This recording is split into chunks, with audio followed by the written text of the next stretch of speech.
My name is David Lawson. I'm 41 years old, and until last year, I thought nothing about my family could surprise me anymore.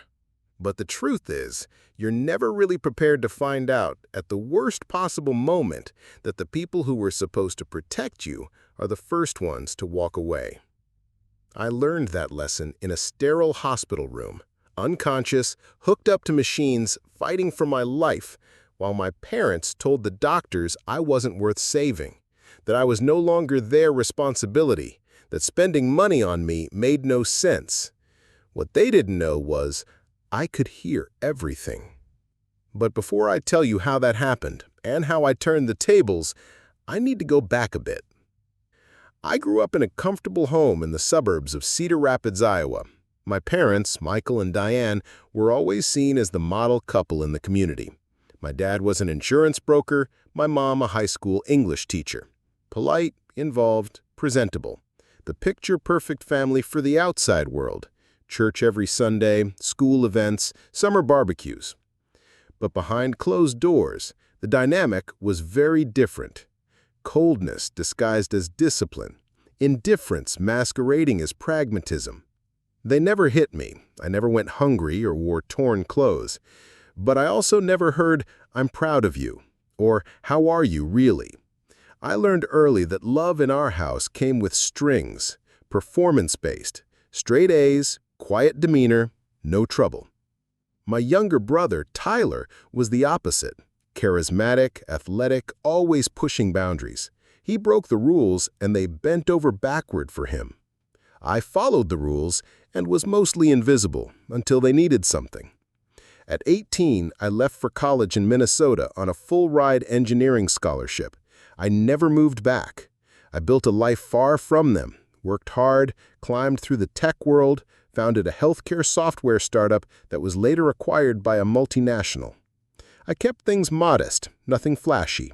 A simple apartment, a reliable sedan. But my name started showing up in business magazines, and that's when the phone calls from my parents resumed. Not to ask how I was doing, but to suggest family investments or ask for temporary assistance. I kept it polite, but distant.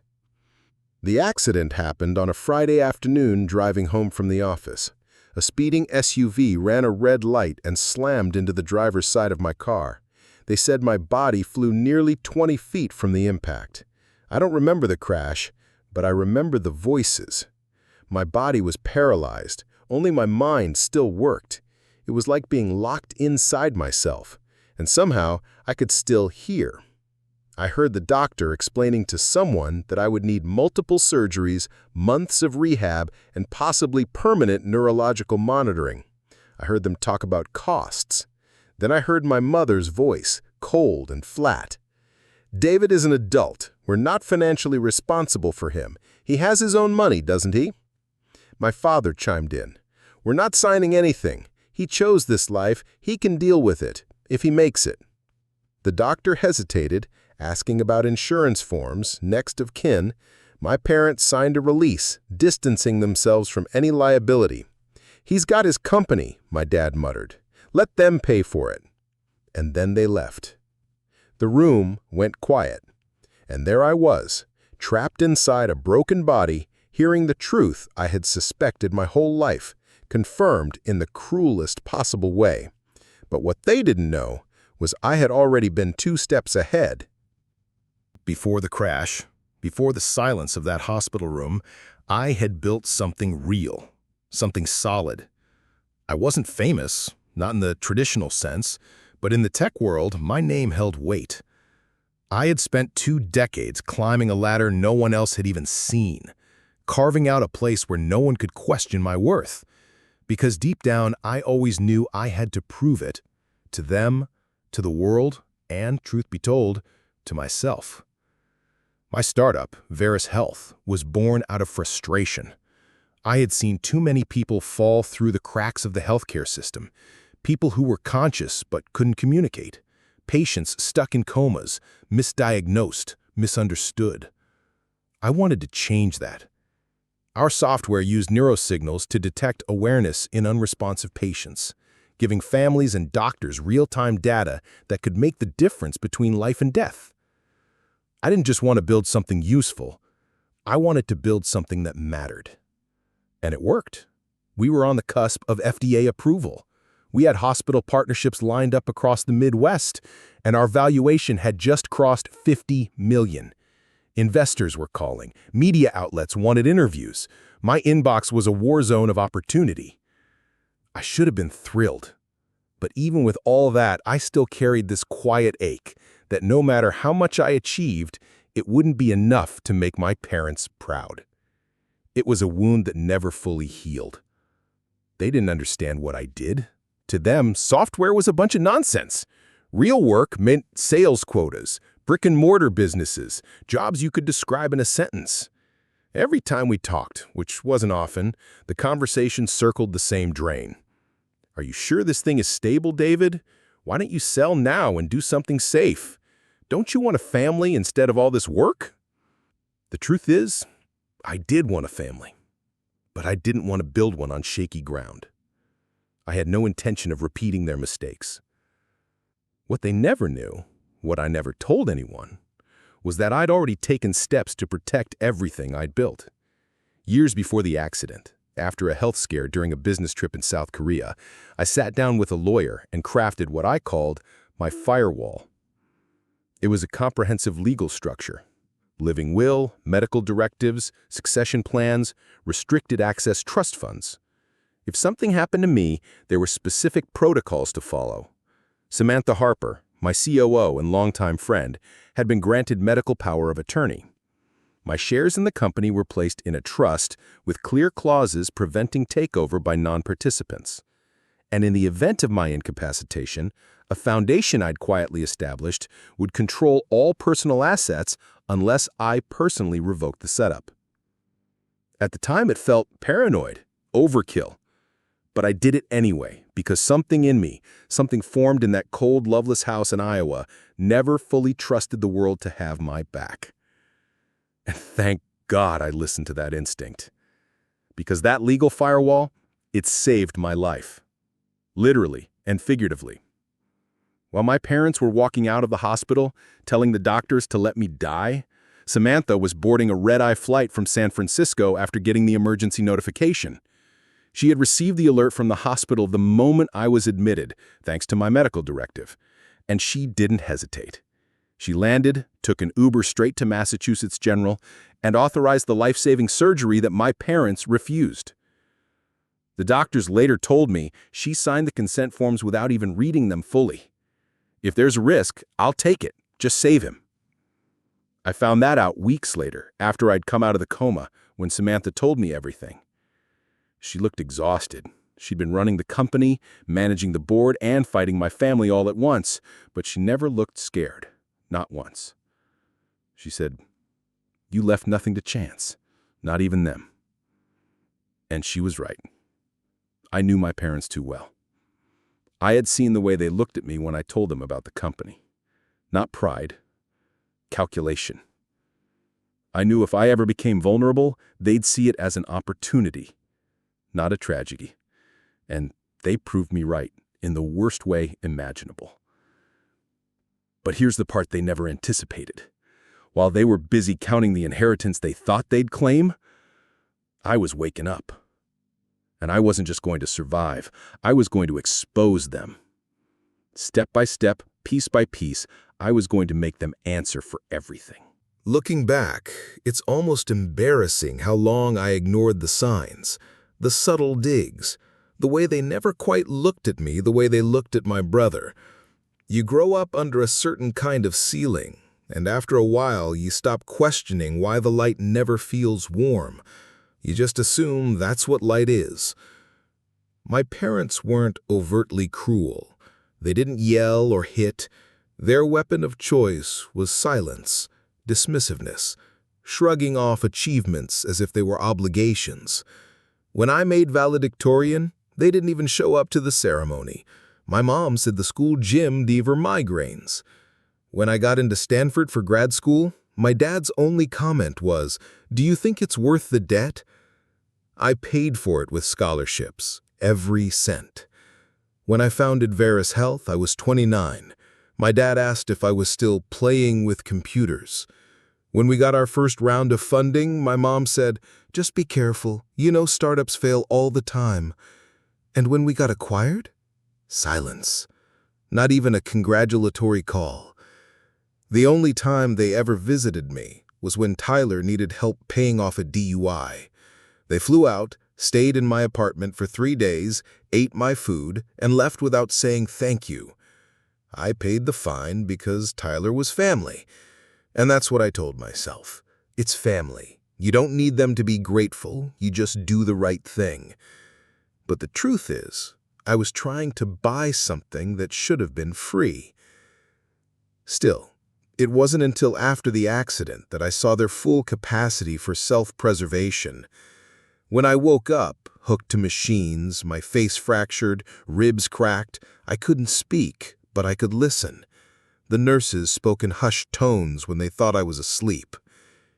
"They said they weren't their responsibility," one of them murmured to another. "Can you believe that?" Another said, "They asked about the inheritance, didn't even ask if he'd survive." Every detail was a needle, stitching together a picture I'd refused to see. My parents had always been like this. They just hadn't had the opportunity to show it this clearly before. I pieced together what happened in fragments. Samantha filled in the blanks when I was finally able to sit up and whisper. She'd arrived at the hospital within 12 hours of the accident, just as the surgeons were about to cancel my operation for lack of authorization. She called my attorney, activated the succession protocol, and immediately secured my personal and business assets. The hospital had security footage, audio recordings, time-stamped logs, even my parents signing documents releasing any responsibility. Samantha requested copies, and the hospital cooperated once the situation was explained. When she showed me the footage, my parents walking out of the room, casually discussing my independent financial status like it was a minor inconvenience, I didn't cry. I didn't rage either. I just went still, like someone watching the final scene of a play they already knew by heart. Because this wasn't just about that day in the hospital. It was about every day that came before it. Every time they chose Tyler. Every time they looked at me like I was a stranger wearing their name. Every time I tried to earn their love and walked away with nothing but polite contempt. And now I had the proof. Black and white, time-stamped, legal. They thought I was dying. And in a way I was. But it wasn't my body they buried that night. It was the last trace of hope I'd ever had that they might love me the way I deserved. So when the attorney called to inform me that my parents had already petitioned the court to be granted emergency control over my estate, claiming I was mentally unfit to manage it due to the accident, I didn't flinch. They weren't grieving. They weren't worried. They were planning a hostile takeover. But what they didn't know, what they couldn't possibly imagine, was that I'd already set my trap, and it was about to spring. I've always believed in preparation. That's the thing about growing up in a house where love is transactional. You learn early how to think 3 moves ahead. By the time I turned 30, I had more contingency plans than most Fortune 500 companies. My accident didn't change that. If anything, it refined it. Once I could sit up for more than 10 minutes without vomiting, I began to plan. Samantha brought me my laptop and my encrypted hard drive. My hands were shaky, the screen too bright, but I started mapping it out. Timeline, documents, call logs, hospital footage, every digital footprint my parents left behind during those critical days. If they wanted to contest the will, claim guardianship, or paint themselves as victims, I would give the court a reason to laugh them out of the room. I asked James, my attorney, to send a certified request for all medical records, legal correspondences, and the court filings they had submitted. What we found confirmed everything. They'd claimed I was in a vegetative state and had no known relatives besides themselves. They argued that I was emotionally unstable, perhaps mentally compromised from years of isolation in the tech world. It would have been offensive if it hadn't been so laughably transparent. They even had the gall to submit financial statements showing their own supposed investment in my upbringing. Private school tuition receipts, camp fees from 20 years ago, even a dentist bill from 2003. It was clear they weren't appealing to emotion. They were appealing to greed. I was tempted to go public, to release the footage, to let the media tear them apart. But no, revenge isn't about explosions. It's about pressure. Quiet, strategic pressure that builds until the only option is collapse. So I focused on 3 pillars: legal defense, asset protection, and emotional leverage. Legal defense was James's territory. He'd represented my company in 2 intellectual property lawsuits and didn't lose sleep easily. He said, "They're bluffing, but we'll answer with force." He drafted a response backed by notarized medical assessments from my physicians, affirming my full cognitive faculties. We included a statement from Samantha detailing the events at the hospital.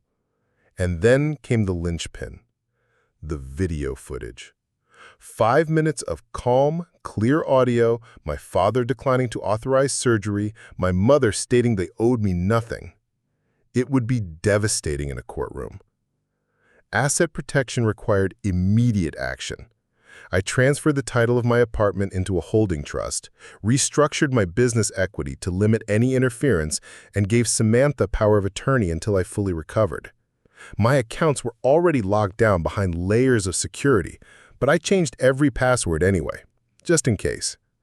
My parents may not have known the details, but I wasn't going to risk them exploiting any loopholes. Emotional leverage was trickier. That came down to the letter. I didn't want to write it at first. Everything inside me screamed to cut them off and be done with it. But something about their brazenness, about the way they waltzed out of that hospital as if they were stepping over roadkill, told me they needed to be confronted, not just by the law, but by me. So I wrote. I sat in that rehab room, tubes still taped to my arm, and poured every ounce of clarity I had left onto the page. I didn't rant, I didn't threaten. I documented, like a report, like a CEO writing a final audit before shutting down a company that failed to deliver. I recounted the hospital scene. I referenced the recordings. I attached copies of the adoption papers that proved I was legally their son.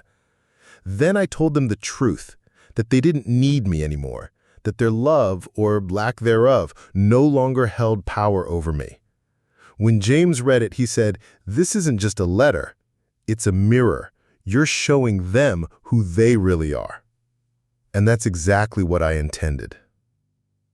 The final step was timing. The letter couldn't just be mailed. It had to land like a verdict. So I coordinated with the security company overseeing my grandmother's estate. The house, still legally mine, had motion-triggered cameras, remote monitoring, and a security team ready to intercept any unauthorized entry. I knew James would arrange for my parents to receive court-approved access for one afternoon to retrieve personal items. I knew they'd take more than that, but I also knew they'd find something they weren't expecting. A sealed envelope, with one sentence written across the front.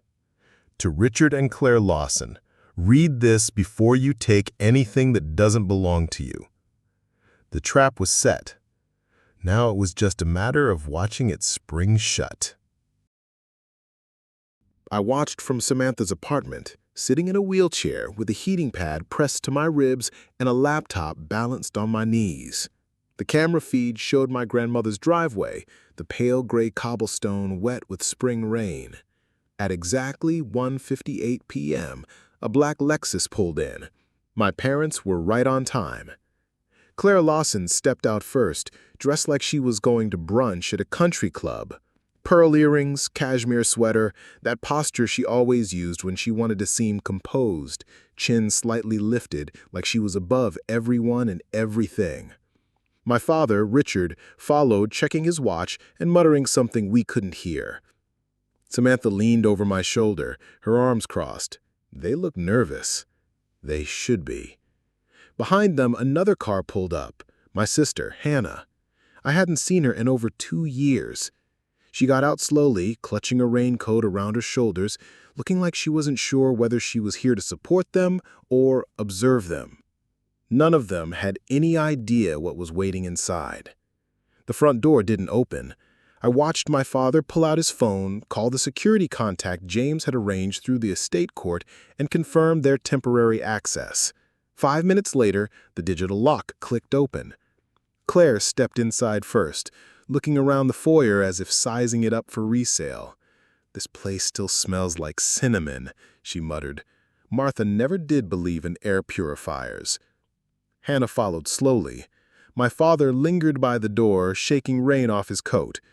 They walked past the staircase, into the parlor. My mother picked up a vase, checked the underside for branding.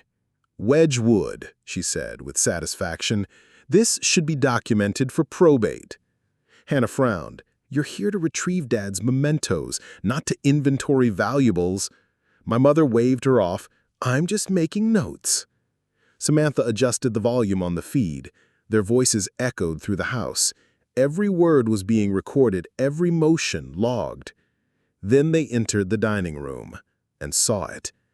The envelope sat on the center of the table, cream-colored, thick, with the handwriting James had copied from one of Grandmother Martha's old birthday cards. My mother picked it up first. "To Richard and Claire Lawson," she read aloud. "Read this before you take anything that doesn't belong to you." My father scoffed. "What is this? A stunt?" But he opened it. The letter unfolded slowly, his hands trembling just slightly, whether from anger or nerves I couldn't say. As he read, the color drained from his face. My mother leaned over his shoulder, scanning the lines with growing panic. Her mouth twitched, as if forming rebuttals she hadn't spoken out loud yet. Hannah moved closer. "What does it say?" My mother tried to fold the letter, hide it, but my sister snatched it before she could. She read, slowly, carefully. Her expression changed. First confusion, then disbelief, then horror. "She has video footage from the hospital. She knows what you said." Claire sat down abruptly in the nearest chair. "This is taken out of context," she muttered. Richard stood silent, staring out the window. His jaw was clenched so tightly I thought it might crack. "She knows you tried to declare her mentally incompetent," Hannah continued. "She knows you tried to take the estate before she was even out of surgery." My mother recovered quickly, launching into damage control. "She's clearly unstable. This letter, it's manipulative. She's always been dramatic." "She included the legal documents, Mom? The adoption papers, the hospital reports, the security footage you RA'd? There's nothing manipulative about it. It's evidence." "I didn't raise you to take sides," Claire snapped. "No, you raised me to ignore things that didn't fit your narrative. Now I know." My father spoke for the first time. "We need to call Gerald. We need a legal strategy." Samantha looked over at me.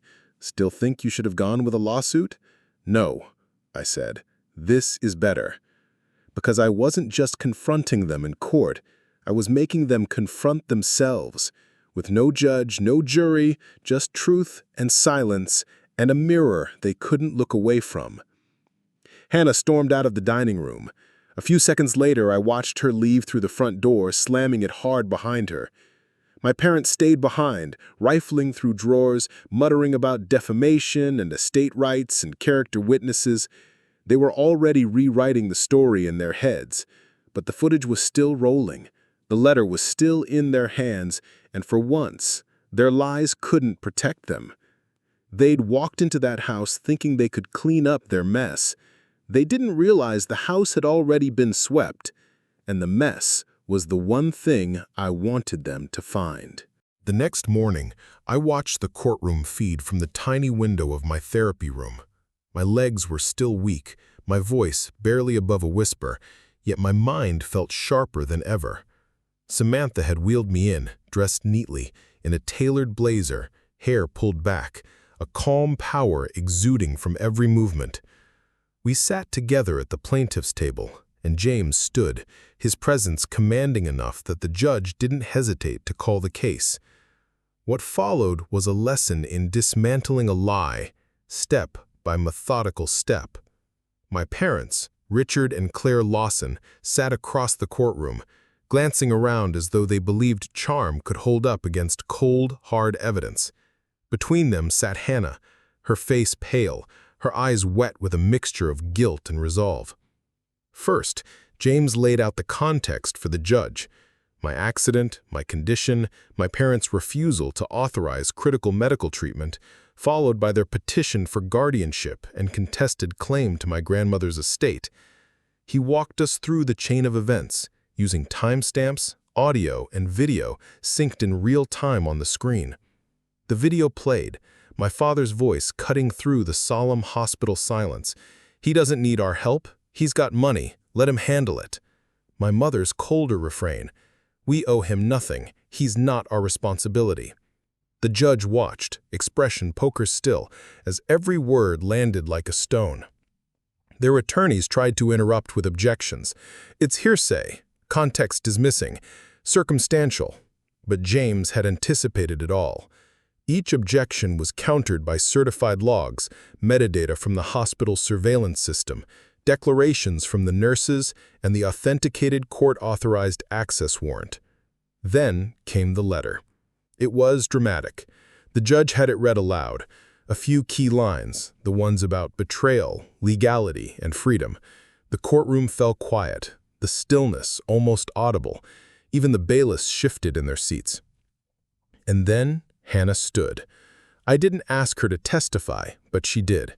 She spoke in a calm, firm voice about growing up feeling invisible next to me, the pressure to choose sides, and how reading the footage changed her perspective forever. She confirmed the authenticity of the documents. She spoke of guilt, sorrow, and a hope that we could all heal. It was the emotional hook, a witness from their own blood shifting the balance. Richard's corner lawyer attempted a weak defense. Mr. Lawson was under stressful circumstances. He said in soft tones, they were acting in confusion and fear. My father's eyes flicked to me, searching for mercy that wasn't coming. Claire whispered something in his ear. He nodded once, almost imperceptibly. His jaw tightened. He leaned forward to speak, but James cut him off politely but firmly. Your Honor, the facts speak for themselves. Within 2 hours, the guardianship request was denied. The judge ruled that I was legally competent, that the trust and directives established pre-accident remained intact, and that any claim to my grandmother's estate by my parents or sister was invalid, both on legal grounds and moral ones. More than that, the judge issued a commentary that would crystallize in headlines. Families are more than blood. They are built on responsibility, care, and trust. What Mr. Lawson's parents demonstrated was a fracture too deep to mend with law alone. My parents left the courtroom with their faces tight, controlled, hollow. Their world had turned inside out overnight. Most of their peers would hear the verdict. Their reputation, meticulously constructed over decades, had collapsed in a single afternoon. Samantha squeezed my hand as we left the courtroom. Machines, casts, legal documents, courtroom lights, all felt like pieces of a war now in its final act. And yet, something shifted in me. I didn't feel triumphant. I felt something quieter, something like relief. Because the trap didn't just capture the facts, it shattered the illusion they held, of innocence, of righteousness, of being the heroes of their own story. They weren't. A week after the court hearing, Hannah showed up at my door. Not my apartment, my house. Grandmother Martha's house. Mine now. She stood on the porch, holding a paper bag of groceries, like she wasn't sure if this was a visit or a peace offering. "Can I come in?" she asked quietly. I stepped aside. "You didn't have to bring anything." "I wanted to." She glanced around the foyer. It still smells like cinnamon. That made me smile, just a little. She unpacked the groceries in silence, placing a few frozen meals in the freezer, a loaf of bread on the counter. Then she turned to face me, nerves dancing behind her eyes. I've been trying to figure out how to say this. I don't expect forgiveness, not right away. Maybe not ever. I said nothing. I let her speak. You were the big brother who always protected me. I never understood how much weight you were carrying or how different our childhoods really were. She looked down at her hands. I let them shape the narrative. I accepted their version of everything. It was the first time she acknowledged it like that. Direct, honest. No dodging, no sugarcoating. I watched the videos again, not because I needed more proof, but because I needed to sit with it. All of it. Their words, your silence, what you endured. That must have been hard. She nodded. Yeah, but not harder than living it. I motioned for her to sit. She did, hesitantly, like a guest, rather than someone who once shared bunk beds and backyard swings. I know I can't undo the past, she said, but I'd like to try to be part of your future, if you'll let me. I studied her for a moment. She looked tired. Different. Not in a defeated way, but like someone who had done some soul-searching and come back changed.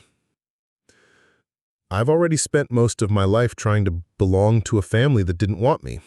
I'm not eager to put myself in that position again. I don't blame you. But I do believe people can choose better if they want to. She looked up at me, something like hope flickering in her eyes. I do. We talked for hours, not just about the lawsuit or the betrayal, but about everything that came before. She shared stories from her residency, patients she saved, the moments that kept her up at night. I told her about BridgeLink, the new software I was working on. And we laughed, really laughed, for the first time in years. We made no promises, no declarations, but before she left, she asked one last question. Do you think there's a way forward for us?